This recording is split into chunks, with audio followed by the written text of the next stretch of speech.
Games کے معاملے میں کسی کے ساتھ کوئی مذاق نہیں رکھتے، والدین کے ساتھ۔ ایک برتن ایسا ہے اگر آپ نے اس کو بھر دیا تو وہ برا نہیں بدترین ہوگا، اور وہ کون سا برتن ہے؟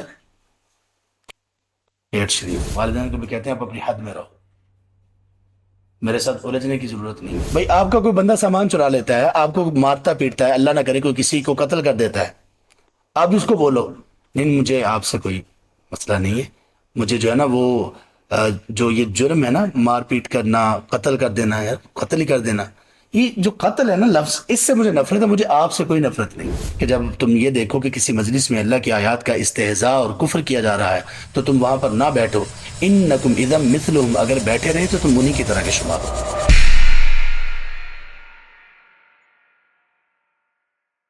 بسم اللہ الرحمن الرحیم، الحمد للہ رب العالمین والعاقبۃ للمتقین، والصلاة والسلام على اشرف الانبیاء والمرسلین ومن تبعهم باحسان وایمان الى یوم الدین، وبعد۔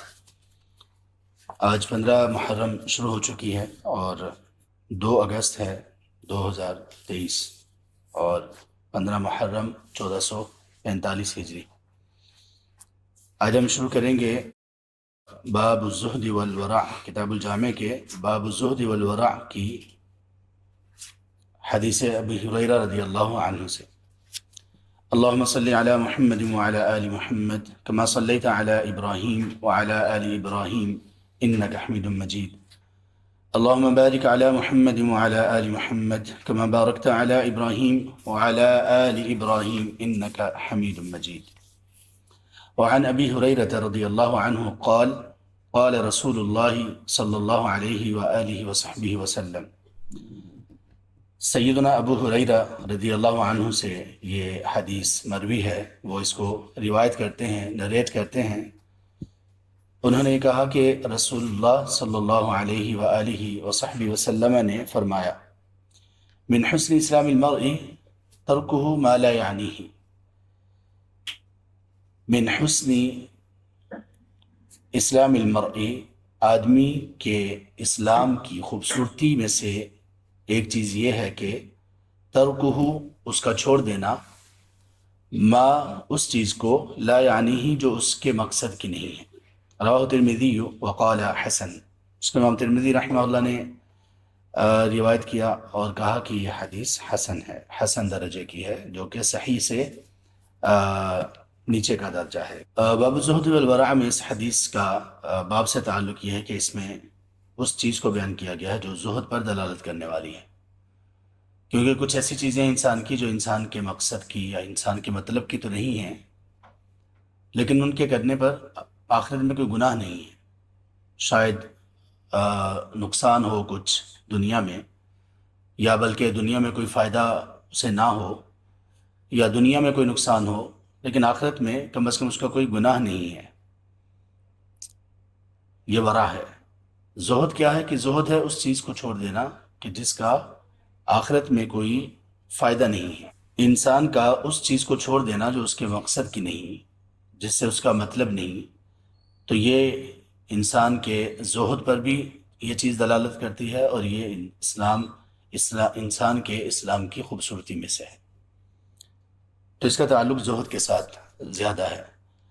دوسرے نمبر پر یہ ہے کہ اس حدیث میں جو بات ہمیں سکھائی گئی ہے وہ ہماری پرسنالٹی، ہماری شخصیت اور ہمارے اسلام کا ایک بہت بڑا سبق ہے، کہ جس پر عمل کرنے کی وجہ سے انسان اللہ تعالیٰ کے بہت قریب آ جاتا ہے، جس پر عمل کی وجہ سے انسان اللہ سبحانہ وتعالیٰ کے بہت قریب آ جاتا ہے، اور اسی طرح یہ وہ عمل ہے کہ جس پر عمل کی وجہ سے انسان خود انسانوں میں بھی بڑا محبوب ہو جاتا ہے۔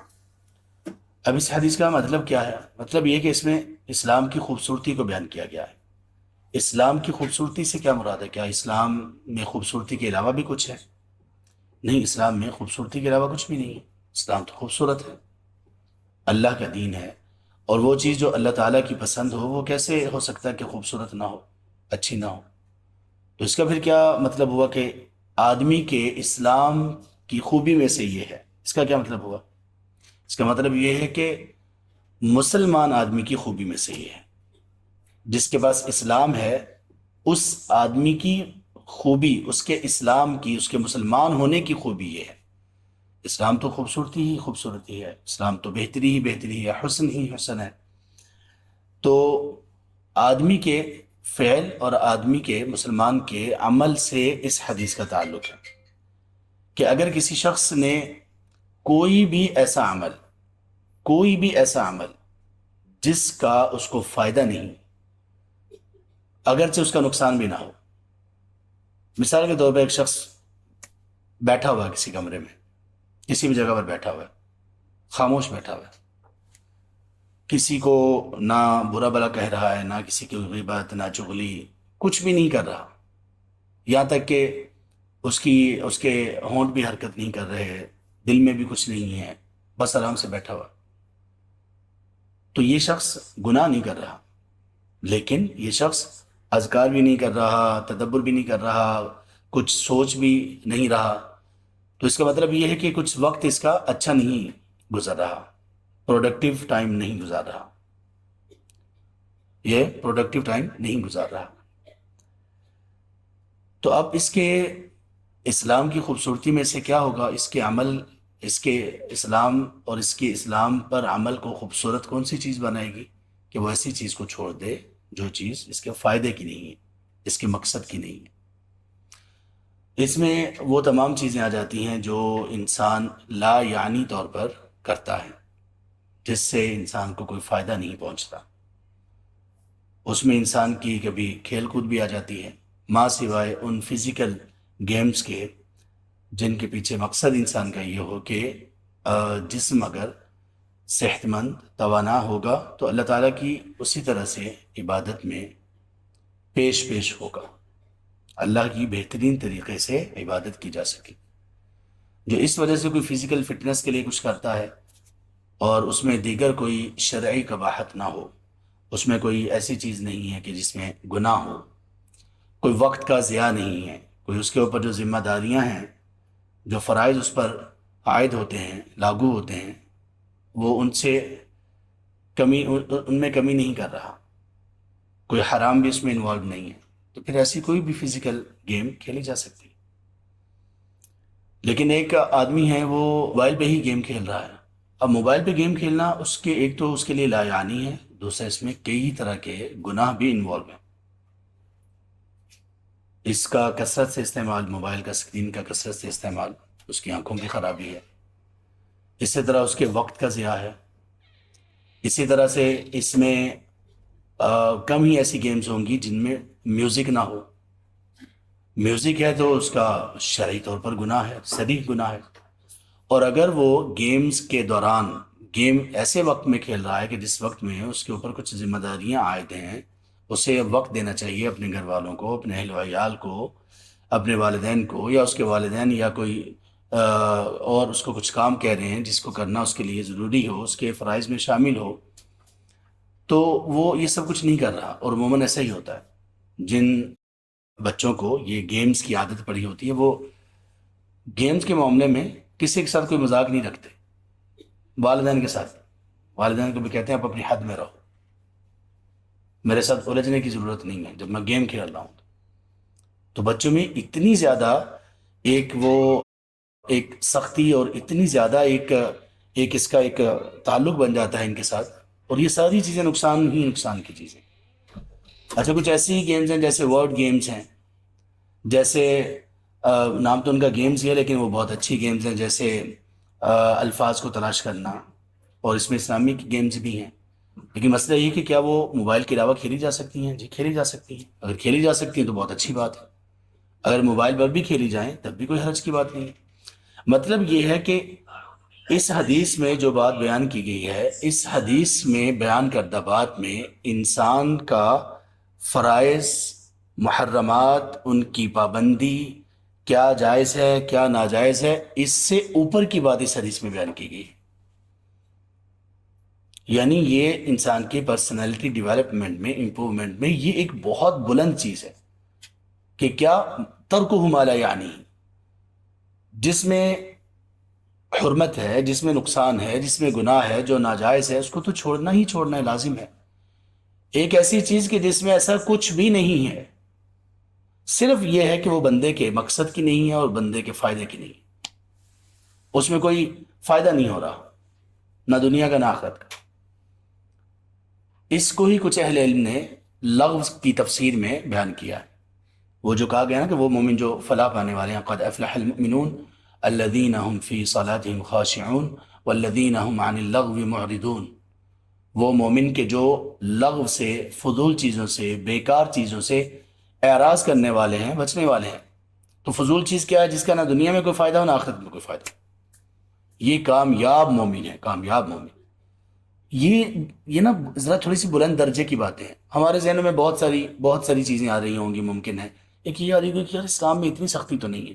ہاں واقعی اسلام میں اتنی کیا تھوڑی بھی سختی نہیں ہے، لیکن اسلام میں اس انسان کی امپرومنٹ پوری کی پوری ہے۔ انسانیت کو ایک بلند درجے پر پہنچانا اور بلند درجے پر فائز کرنا یہ اسلام کی تعلیمات میں موجود ہے۔ پھر ذہن میں یہ آ سکتا ہے کہ چھوٹے موٹے گناہ تو بندے سے ہو جاتے ہیں، وضو وغیرہ کرنے سے، نماز پڑھنے سے وہ گناہ دھل جاتے ہیں۔ ہاں یہ بات بھی ٹھیک ہے، اس سے بھی انکار نہیں ہے۔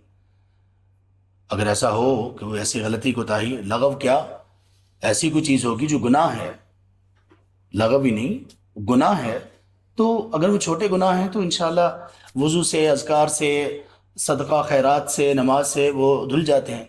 لیکن اس حدیث میں، اس طرح کی احادیث میں جو تعلیمات دی گئی ہیں وہ اس سے اوپر کی تعلیمات ہیں، وہ اس سے اوپر کی تعلیمات ہیں۔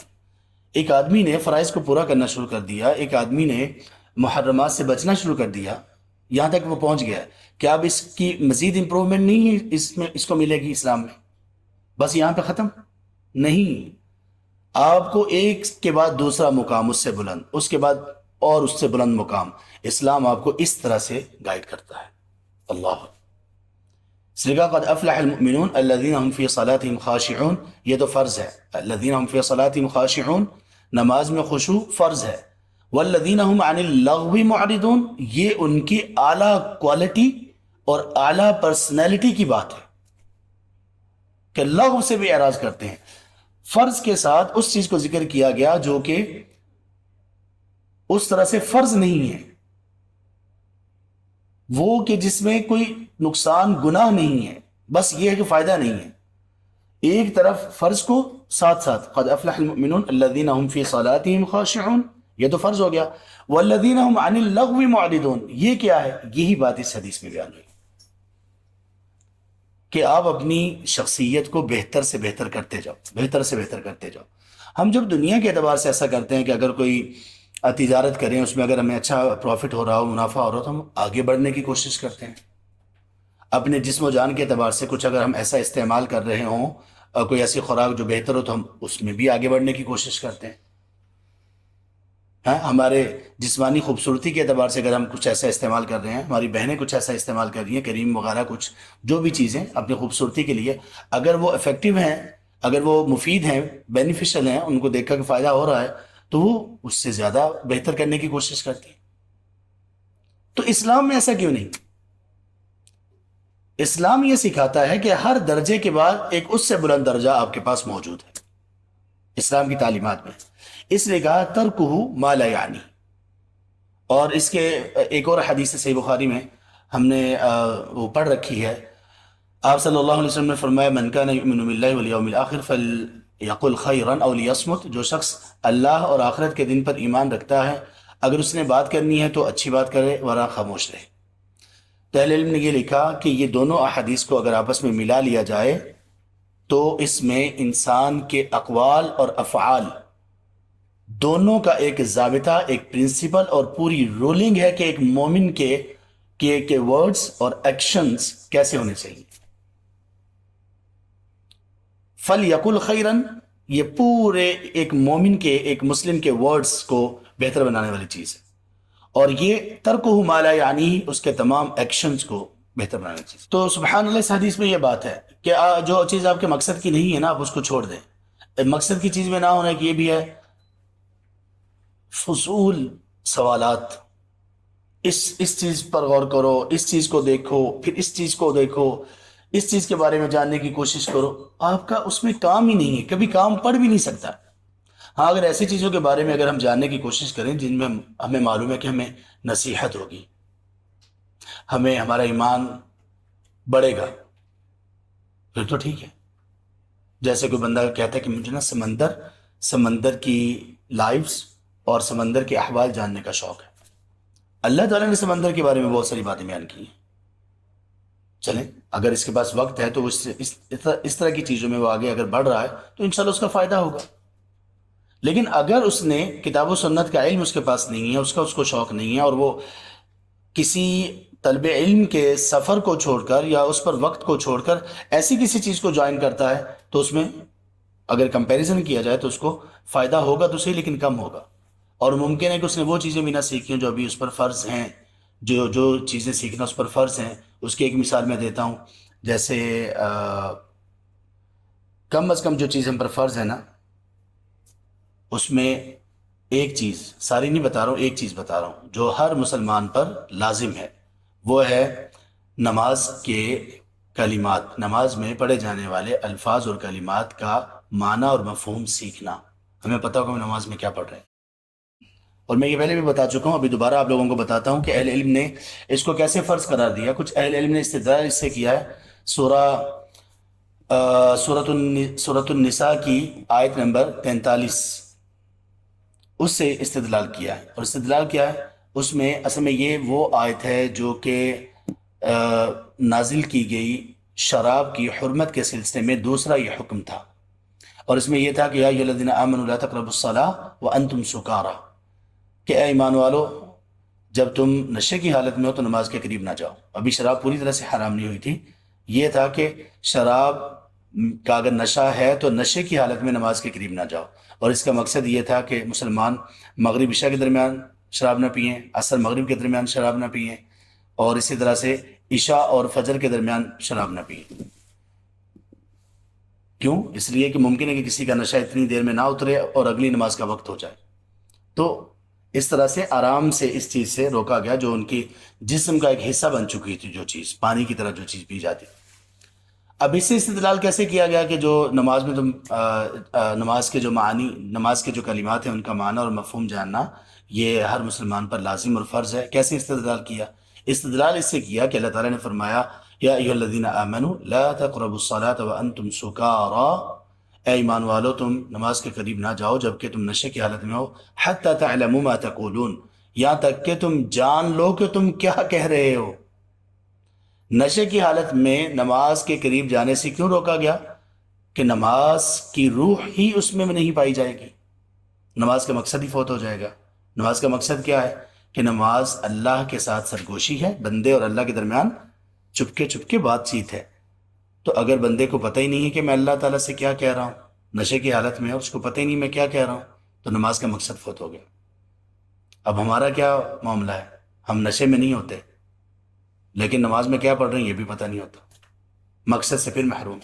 اس لیے اہل علم نے کہا حتی تعلموا ما تقولون، کہ اس سے یہ معلوم ہوتا ہے کہ نماز میں پڑھے جانے والے کلمات کم از کم ان کا معنی اور مفہوم میں آنا ہر کسی پر، مرد و خاتون پر، یہ فرض اور ضروری ہے۔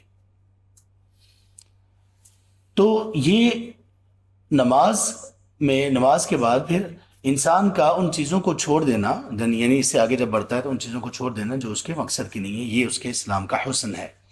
کچھ لوگ یہ کہتے ہیں کہ آپ ہمیں کوئی اچھی بات یا نیکی کا حکم دینا یا برائی سے منع کرنا آپ کا کام نہیں ہے۔ ایک تو ہمارے یہ ٹرینڈ ایک عام ہو چکا ہے جو بڑی نادانی والا ہے، اور بڑے اچھے لوگ اور دیندار لوگ بھی یہ کہتے ہیں، وہ کہتے ہیں کہ میں نا پچھلے دنوں ایک کسی کا پتہ چلا کہ کوئی بھائی بتا رہے تھے، ایک بہن کا، کہ وہ کہہ رہی کہ میں نے حجاب تو کرنا ہے، شرعی حجاب میں کروں گی، نقاب کروں گی، لیکن کوئی مجھے فورس نہ کرے۔ اچھا، پوچھا گیا کہ فورس کرنے کا مطلب کیا ہے؟ تو ان کے نزدیک فورس کرنے کا مطلب یہ تھا کہ مجھے کوئی کہے نہ، کہ مجھے کسی نے کہہ دیا کہ آپ حجاب کریں، نہیں میں کسی کے کہنے پہ نہیں کروں گی۔ لا حول ولا قوت الا باللہ۔ آپ کو اگر کوئی کہہ رہا ہے تو اچھی بات کہہ رہا ہے۔ اگر آپ کو کہ یہ کہے کہ آپ نے فلاں یونیورسٹی میں ایڈمیشن لے لیں، بہت اچھی یونیورسٹی ہے، کہ آپ میں سے کوئی یہ کہتا ہے نہیں میں نے کسی کے کہنے پہ نہیں یہاں ایڈمیشن لینا، میں نے خود سے لینا ہے، یہ تو کوئی بات نہیں۔ دین کے بارے میں ہم ایسی باتیں کرتے ہیں۔ اور ایک اور بات، وہ بھی بڑی نادانی کی بات ہے، وہ یہ کہ جب ہم کسی کو کہتے ہیں کہ آپ یہ کرو، آپ کوئی کسی میں واضح کوئی مخالفت پائی جا رہی ہو، ہم کہتے ہیں کہ یہ کرو یا یہ نہ کرو، تو وہ فوراً یہ کہتا ہے کہ آپ تو مجھے جج کر رہے ہیں. مطلب کیا مطلب؟ اگر ایک آدمی ہے، مثال ایک دیتا ہوں، ایک آدمی ہے وہ جھوٹ بول رہا ہے، ہم اس کو کہتے ہیں بھئی آپ جھوٹ بول رہے ہو، وہ جواب میں کہ آپ مجھے جج کر رہے ہو. نہیں، جج نہیں کر رہے، آپ کو نصیحت کر رہے ہیں. تو ترکہ ما لا یعنی میں اچھائی کا حکم دینا اور برائی سے روکنا، یہ اس کا مطلب یہ نہیں. لوگ کہتے ہیں کہ آپ کو ہم سے کوئی مطلب نہیں ہے، مقصد ہی نہیں ہے، آپ اپنے کام سے کام رکھو. نہیں، ہمارا مسلمانوں کا آپس کا تعلق امر بالمعروف اور نہی عن المنکر پر مبنی ہے. امر بالمعروف اور نہی عن المنکر پر مبنی ہے. تو اس وجہ سے ہمارا یہ تعلق ہمیشہ ہے اور ہمیشہ رہے گا. تو یہ امر بالمعروف اور نہی عن المنکر یہ ایک بندے کے اسلام کے مقاصد میں سے بڑے بڑے بنیادی مقاصد میں سے ایک ہے. تو اس حدیث سے ہم نے جو سیکھا وہ یہ ہے کہ ہمیں ان چیزوں کو چھوڑ دینا ہے جو ہمارے مطلب کی نہیں ہے. وہ بات چیت ہو، وہ افعال ہوں، وہ اقوال ہوں، وہ دیکھنا ہو، وہ جانچنا پرکھنا ہو، وہ کسی چیز کی تحقیق ریسرچ کرنا ہو، کچھ بھی ہو، جو مقصد کی چیز نہیں نا اس کو چھوڑ دیں. کچھ لوگوں کا یہ بھی معاملہ ہوتا ہے کہ وہ کسی معاملے میں نا جو ان کے مقصد کا نہیں ہوتا، وہ اس میں معلومات حاصل کرنے کی کوشش کرتے ہیں. تو یہ جو معلومات ہوتی ہیں نا، کبھی کبھی یہ معلومات بوجھ ہوتی ہیں، معلومات بوجھ ہوتی ہیں. اور خاص طور پر جو معلومات کسی ملک کی سلامتی یا کسی گھر کے خاص رازوں کے متعلق ہو، تو اس ایسی معلومات کے بارے میں جو تجربہ کار اور خبیر شخص ہیں وہ یہ کہتے ہیں کہ یہ بوجھ ہیں اور یہ نازک چیزیں ہوتی ہیں، ان کو اپنے پاس رکھیں ہی نہ. کبھی بھی نقصان ہو سکتا ہے، آپ کا بھی اور دوسروں کا بھی. کیسے نقصان ہو سکتا ہے؟ کہ ممکن ہے کہ وہ کوئی بندہ آپ سے وہ کوئی معلومات لے لے. تو اس لیے یہ بات بتائی اور سکھائی جاتی ہے کہ کوئی زائد ایسی معلومات اپنے پاس رکھیں ہی نہ. اور یہ سب چیزیں اسلام اور اسلام کے علم کے بارے میں نہیں ہیں، یہ عام چیزوں کے بارے میں، لوگوں کے راز، ملک کی سلامتی کے راز، اس طرح کی چیزیں، تو ان کو آؤٹ نہیں کرنا چاہیے. وعن المقدام ابن معدی کرب رضی اللہ عنہ قال، مقدام ابن معدی کرب رضی اللہ عنہ سے یہ مروی ہے یہ حدیث. انہوں نے کہا کہ رسول اللہ صلی اللہ علیہ وسلم نے فرمایا، ما ملأ ابن آدم وعاء، آدم کے بیٹے نے یعنی آدمی نے، مرد ہو یا خاتون، اس نے کوئی ایسا برتن نہیں بھرا، ما ملأ نہیں بھرا، ابن آدم نے، وعاء کوئی بھی برتن، شرن جو بدترین ہو، من بطن پیٹ سے بڑھ کر. اخرجہ ترمذی وحسنہ، اس کو امام ترمذی رحمہ اللہ نے تخریج کیا، یعنی اپنی کتاب میں جامع ترمذی میں نکالا، وحسنہ، اور اس کو حسن قرار دیا.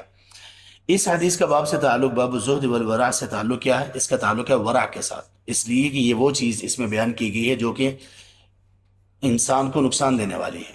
اگرچہ جسمانی اعتبار سے اس کا نقصان ہے، لیکن ہمارا ہر جسمانی نقصان اکثر ہمارا ایمانی نقصان بھی بن سکتا ہے، اکثر طور پر. جیسے اگر کوئی بندہ اپنی کسی غلطی کی وجہ سے اپنے جسم میں کسی بیماری کا شکار ہو گیا، تو اس بیماری کی وجہ سے عبادات میں کمزور ہوگا، تو اس کی جسمانی کمزوری اور جسمانی کسی عارضے کی وجہ سے اس کے ایمان میں بھی کمزوری اور خرابی کا گمان ہوتا ہے.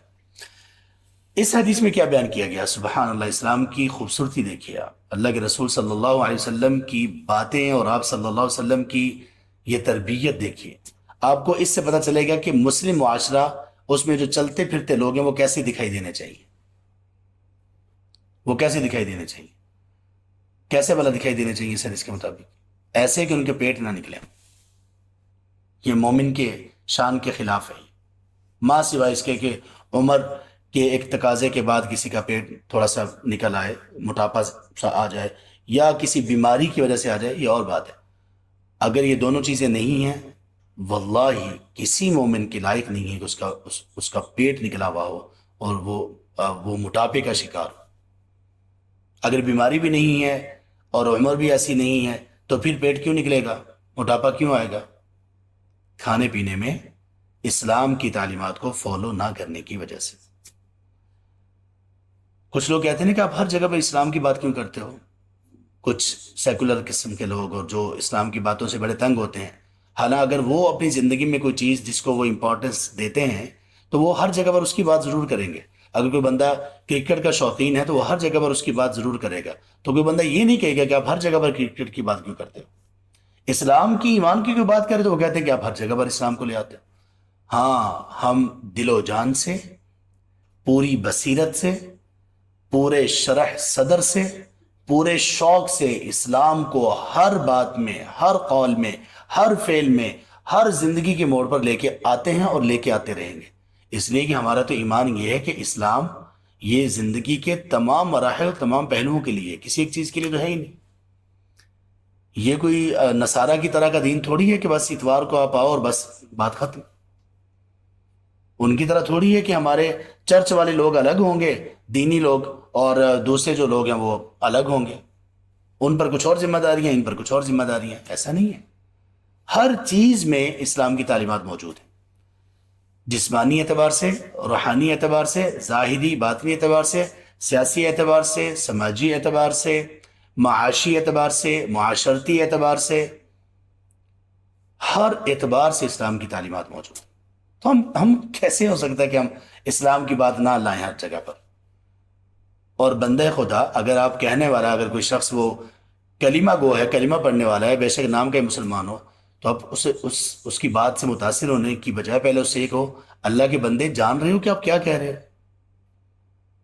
آپ سمجھ رہے ہو، آپ کو شعور ہے کہ آپ کیا کہہ رہے ہو؟ کہ آپ ہر جگہ پہ اسلام کو نہ لایا کریں؟ سبحان اللہ! کیوں بھائی اتنی تکلیف کیوں اسلام سے؟ اب یہاں پر دیکھیں کہ یہ کون سی چیز ہے؟ یہاں پہ نبی مکرم صلی اللہ علیہ وسلم نے جو بات بتائی ہے اس کو اس طرح سے ہم سمجھ سکتے ہیں۔ مثال کے طور پر یہ ایک برتن ہے، یہ گلاس ہے، یہ بھرا ہوا ہے پانی سے۔ مجھے بتائیں کہ یہ بھرا ہوا پانی سے گلاس برا لگ رہا ہے کہ اچھا لگ رہا ہے؟ برا تو نہیں لگ رہا نا، کم از کم۔ یہ برتن اگر بھرا ہوا ہے تو یہ برا نہیں لگ رہا۔ اس کی جگہ پر ہم کوئی اور برتن رکھتے ہیں، کوئی اور برتن، جیسے کوئی باؤل ہے، کوئی بڑی کوئی پلیٹ ہے، کوئی دیگ ہے، کوئی دیگچی ہے، کچھ بھی ہے۔ اگر ہم اس کو بھر دیں کس چیز سے؟ بریانی سے، ہاں کبھی کھائیں گے انشاءاللہ یہاں پہ اکٹھے، یا کسی سویٹ ڈش سے وہ بری ہوئی ہو، کیا وہ بری ہے؟ بری ہوئی نہیں، بری نا۔ کوئی بھی برتن آپ کسی بھی حلال چیز سے بھریں، حلال ہو، طیب ہو، برا برتن، بھرا ہوا برتن برا نہیں ہے۔ کوئی یہ کہے کہ یہ برتن جو کہ بھر گیا تو یہ بہت برا لگ رہا ہے، ایسا نہیں ہے۔ لیکن ایک برتن ایسا ہے اگر وہ بھرا ہوگا تو وہ برا نہیں، بدترین ہوگا۔ ایک برتن ایسا ہے اگر آپ نے اس کو بھر دیا تو وہ برا نہیں، بدترین ہوگا۔ اور وہ کون سا برتن ہے؟ پیٹ شریف۔ اس کو نہیں بھرنا۔ آپ لوگ سمجھ رہے ہیں کہ اللہ کے رسول صلی اللہ علیہ وسلم نے کس اہتمام سے یہ بات بتائی؟ یہ بھی کہا جا سکتا ہے لا تملأ البطن، بھائی کھانے اپنے پیٹ کو نہ بھرو، یہ بھی کہہ سکتے تھے نا، بات اس سے بھی پوری ہو جانی تھی۔ اور ہمارے اگر آپ صلی اللہ علیہ وآلہ وصحبہ وسلم صرف اتنا ہی کہتے تو سر آنکھوں پر۔ تو آپ اندازہ لگائیے کہ اللہ کے رسول صلی اللہ علیہ وسلم اگر چاہتے، اللہ سبحانہ و تعالیٰ اگر چاہتے تو آپ صلی اللہ علیہ وسلم کو اتنا ہی پیغام بھیجتے کہ آپ صرف اتنے الفاظ ہی کہہ دیں کہ لا تملؤ بطونکم، اپنے پیٹ نہ بھرو۔ آپ نے یہ نہیں کہا۔ آپ دیکھ رہے ہیں کس انداز سے بات کو بیان کیا ہے۔ کبھی کسی کے ذہن میں آ سکتا ہے کہ یہ انداز بھی ہو سکتا ہے؟ سبحان اللہ! یہ تھے دنیا کے بیسٹ ٹیچر صلی اللہ علیہ وآلہ وصحبہ وسلم۔ ہمارے ماں باپ، ہمارا جسم و جان، مال و دولت، اہل و عیال، سب آپ پر قربان۔ یہ تھے ہمارے رسول صلی اللہ علیہ وسلم۔ کہا کہ سب سے بدترین برتن، جو بھرا ہوا برتن جس کو بھر دیا جائے، وہ سب سے بدترین برتن پیٹ ہے۔ کیا مطلب؟ ہم نے پیٹ کو بھرنا نہیں ہے، کھانے پینے سے پیٹ کو بھرنا نہیں ہے، تو پھر کیا کرنا ہے؟ خالی رکھ کے کھانا ہے۔ صرف یہ ایک چیز ایسی ہے اگر لوگ اس پر عمل کر لیں، یہ حدیث ہے اور ایک آیت ہے سورہ اعراف کی، وہ آیت نمبر غالباً 31 ہے، 33 ہے، کچھ اس کے قریب قریب ہے۔ اس میں اللہ تعالیٰ نے فرمایا کلوا واشربوا ولا تسرفوا، کھاؤ پیو لیکن زیادتی مت کرو، اسراف نہ کرو۔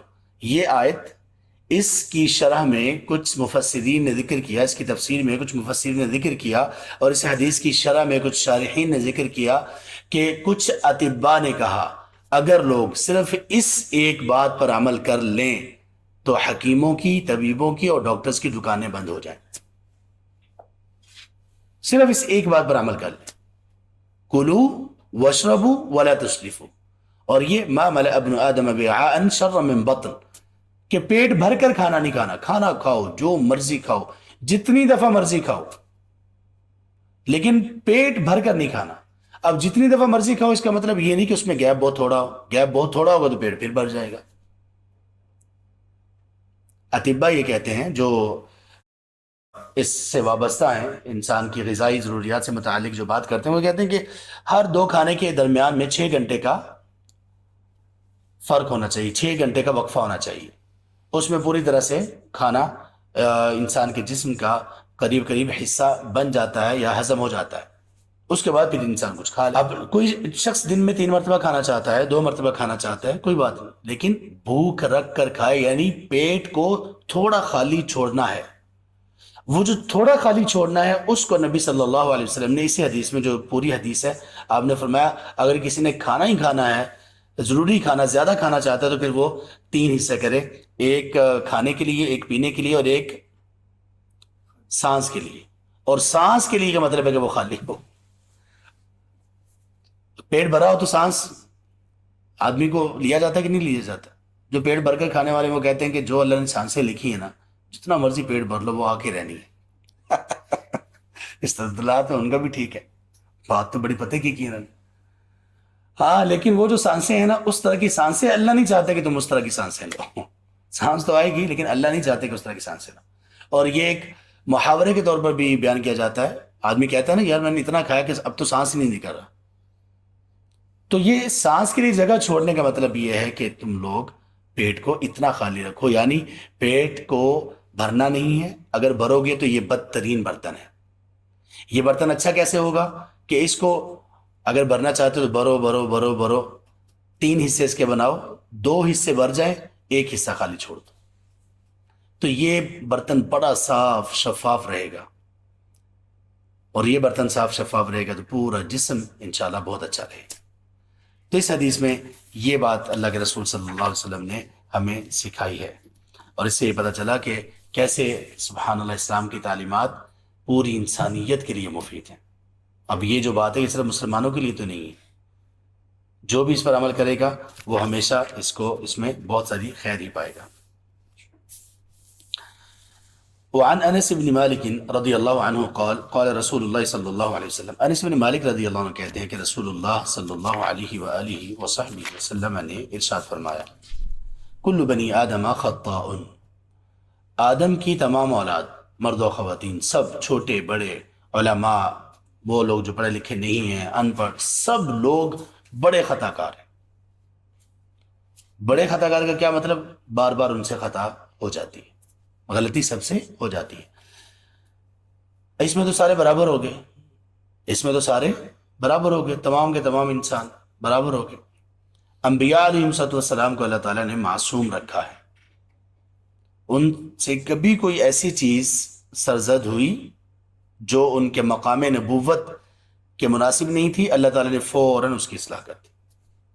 وہ معصوم ہیں، دین کے معاملے میں کسی بھی غلطی سے وہ معصوم ہے، معصوم عن الخطا ہے۔ ان کے بعد اللہ تعالیٰ نے اس بات سے انکار کر دیا کہ کوئی اور معصوم عن الخطا ہو، کوئی بھی ہو، وہ صحابی ہو، وہ تابعی ہو، تبع تابعی ہو، وہ انبیاء کے گھرانے ہوں، اہل بیت ہوں، کوئی بھی ہو، سب سے خطا ہو سکتی ہے۔ یہ قرآن کی تعلیمات ہیں، یہ حدیث کی تعلیمات ہیں، اور یہ اہل سنہ والجماعہ کا عقیدہ ہے۔ اس لیے کہ یہ جو انبیاء اور دوسرے لوگوں کے درمیان جو فرق ہیں، ان میں سے یہ ایک بنیادی فرق ہے کہ انبیاء معصوم عن الخطا ہیں، امتی معصوم عن الخطا نہیں ہو سکتے۔ تو کہا کہ آدم کی تمام اولاد، یہ نہیں کہا کہ خاطئ، کل بنی آدم خاطئ، یہ نہیں کہا کہ ہر آدم کی تمام اولاد وہ خطا کار ہے، بلکہ کہا خطاء۔ خاطئ اور خطاء میں فرق یہ ہے، خاطئ کا مطلب ہوتا ہے جس سے کبھی غلطی ہو جائے، کبھی ہو جائے، کبھی ہوگی غلطی، ایک دفعہ ہو گئی، دو دفعہ ہو گئی، خطا ان کا مطلب کئی مرتبہ، یعنی ہم سب بہت گناہ گار ہیں۔ ہاں، خطائیں جو ہیں ہماری وہ مختلف ہو سکتی ہیں۔ کسی نے بڑی اچھی بات کہی کہ لوگوں کی خطاؤں کی وجہ سے، لوگوں کی خطاؤں کی بنیاد پر ان سے صرف اس وجہ سے ان کو برا بلا نہ کہو کہ ان کی خطائیں آپ سے مختلف ہیں، خطا کار تو آپ بھی ہو، بس ان کو برا بلا کہہ رہے کہ ان کی خطائیں مختلف ہیں۔ اصلاح کرو، نہی عن المنکر کرو، یہ سب چیزیں اپنی جگہ پر، لیکن آپ اپنی گریبان میں تو نظر دوڑاؤ نا کہ آپ کتنے اچھے ہو، کتنے پاک ہو۔ اللہ تعالیٰ نے قرآن کریم میں فرمایا فلا تزکوا انفسکم، اپنے آپ کو اتنا پاک بنا کے پیش نہ کرو کہ میں تو یہ کر ہی نہیں سکتا، میں نے تو کبھی یہ گناہ کیا نہیں، میں تو ایسا نہیں ہوں، میں تو ایسا ہو ہی نہیں سکتا۔ فلا تزکوا انفسکم، اپنے آپ کو اتنا پاک بنا کے پیش نہ کرو۔ لا حول ولا قوت الا باللہ۔ پھر اللہ نے فرمایا هو اعلم بکم اذ انتم اجنۃ فی بطون امہاتکم، اللہ تو تمہیں تب سے جانتے ہیں کہ جب تم اپنی ماؤں کے پیٹ میں جنین تھے، چھوٹے بچے تھے، ڈیویلپنگ مراحل میں تھے، تب سے اللہ تمہیں جانتے ہیں۔ مطلب اس سے بھی پہلے سے اللہ تعالیٰ جانتے ہیں، ظاہر اللہ تعالیٰ نے روح کو پیدا کیا سب، لیکن اس کا مطلب کیا ہے کہ اللہ کو تمہاری رگ رگ کا پتہ ہے۔ جب تمہاری رگ رگ بنائی جا رہی تھی اللہ تمہیں تب سے جانتے ہیں، تو اپنے آپ کو اتنا پاکیزہ شو کرنے کی کوشش نہ کرو۔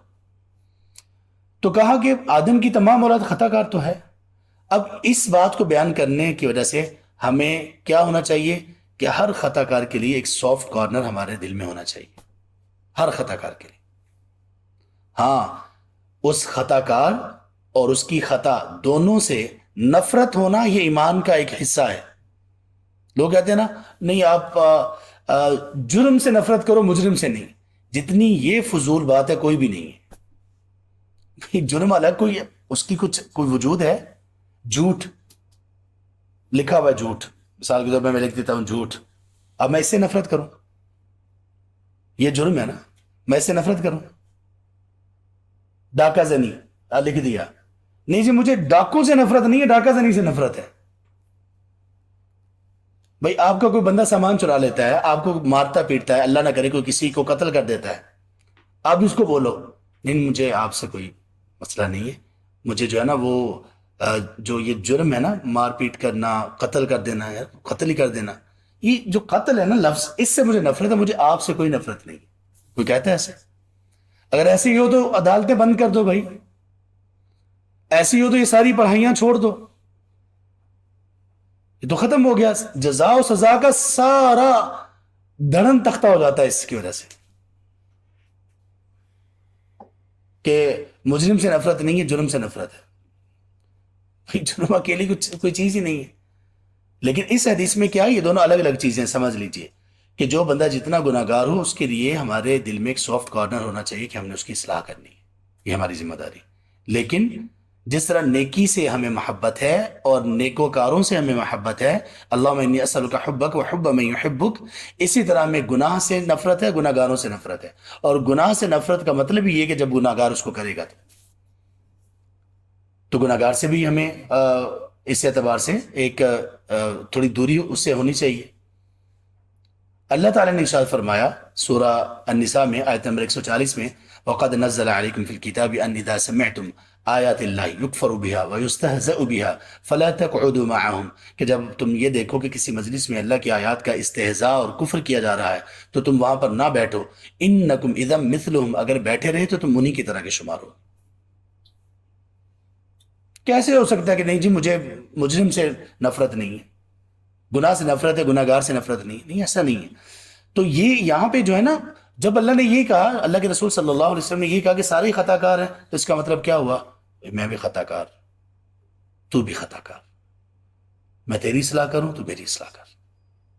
اور جو زیادہ خطاؤں میں ڈوبا ہوا ہو اور جو دوسرا شخص ہے جس کو اللہ نے علم سے نواز رکھا ہے، وہ اتنا ہی زیادہ اس کی ہدایت کی فکر بھی کرے اور اس کو اسلام کے طریقے کے مطابق، جہاں تک اسلام نے کہا ہے، جہاں تک اسلام نے گائیڈ کیا ہے، اس کے مطابق اس کو گائیڈ کرنے کی بھی کوشش کرے۔ یہ نہیں ہونا چاہیے کہ آپ نے کسی کی اصلاح کی کوشش ہی نہیں کی، پہلے ہی اس کے گناہوں کی وجہ سے آپ نے اس کے اوپر فتوی شفتوے لگا کے اس کو فارغ کر دیا. یہ ٹھیک نہیں ہے. اس اعتبار سے سافٹ کارنر ہونا چاہیے کہ ہم میں سے ہر بندہ ہی گناہ گار اور خطا کار ہے. وخیر الخطائین التوابون، اور سب سے بہترین خطا کرنے والے کون سے ہیں؟ گناہ گار بھی اور بہترین بھی. یہ اللہ کی رحمت ہے، یہ اس مالک کی رحمت ہے. گناہ گار بھی اور بہترین. امام ابن القیم رحمہ اللہ نے فوائد میں کچھ باتیں لکھی ہیں اسی متعلق کہ آدم علیہ السلام کو جو زمین پر بھیجا جا رہا تھا، اللہ کے ہر فیصلے میں بڑی حکمت ہوتی ہے. تو ان کی زمین پر تنزلی، اس میں کتنی بلندیاں تھیں اس وقت کسی کو معلوم نہیں تھا.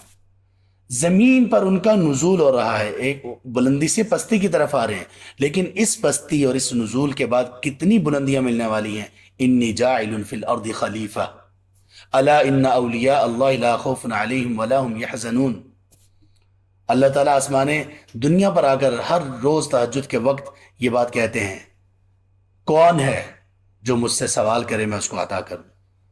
من یستغفرنی اغفر لہ، کون ہے جو مجھ سے استغفار کرے، مغفرت مانگے، میں اس کو معاف کر دوں. انبیاء اور رسول اللہ تعالیٰ نے میں بنائے. انسان کی معراج، انسان کی بلندی وہ عطا کی. رشتے ناطے بنائے، حقوق فرائض بنائے، ذمہ داریاں بنائیں، بلندیاں عطا کی مختلف لوگوں کو مختلف پر. ماں بنائی، والد کا رشتہ قائم کیا، اولاد اللہ تعالیٰ نے دی، بہن بھائی دیے. یہ پوری زمین، اور اس کے بعد پھر ایک ایک عمل پر اتنا بڑا بڑا اجر. اللہ کی حکمت ہے اس میں. اس لیے کہا وہ خیر الخطائین، کہ گناہ سے تم سے ہوگا، خطا تو تم سے ہوگی. اور خطا جو ہے نا، خطا کا معنی، خطا میں صغیرہ گناہ بھی آتے ہیں، کبیرہ گناہ بھی آتے ہیں. کا خیر الخطائین، گناہ گاروں میں سے سب سے بہترین گناہ گار کون سے ہیں؟ التوابون، جو بہت توبہ کرنے والے ہیں. ایک حدیث میں اللہ کے رسول صلی اللہ علیہ وسلم نے ارشاد فرمایا، لو لم تذنبوا، اگر تم گناہ نہیں کرو گے، لذهب اللہ بکم، اللہ تمہیں لے جائیں گے. وَلَجَاءَ بِقَوْمٍ، اور ایسی قوم لے کر آئیں گے، یذنبون ویستغفرون، جو گناہ کریں گے اور استغفار کریں گے، اور پھر اللہ ان کو معاف کر دیں گے. لوگوں نے یہ سمجھا کہ شاید اس میں گناہ کرنے کی فضیلت ہے. لوگوں نے اس حدیث سے یہ سمجھا کہ شاید یہ گناہ کرنے کی ترغیب ہے. اور اللہ کے بندہ، نہیں، گناہ کی ترغیب نہیں ہے، یہ استغفار کی ترغیب ہے.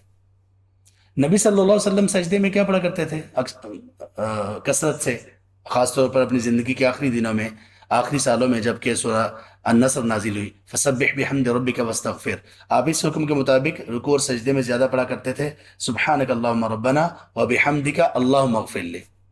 نماز ختم کرتے تو پڑھتے استغفر اللہ استغفر اللہ استغفر اللہ. دن میں 100 مرتبہ سے زیادہ استغفار کر لیتے.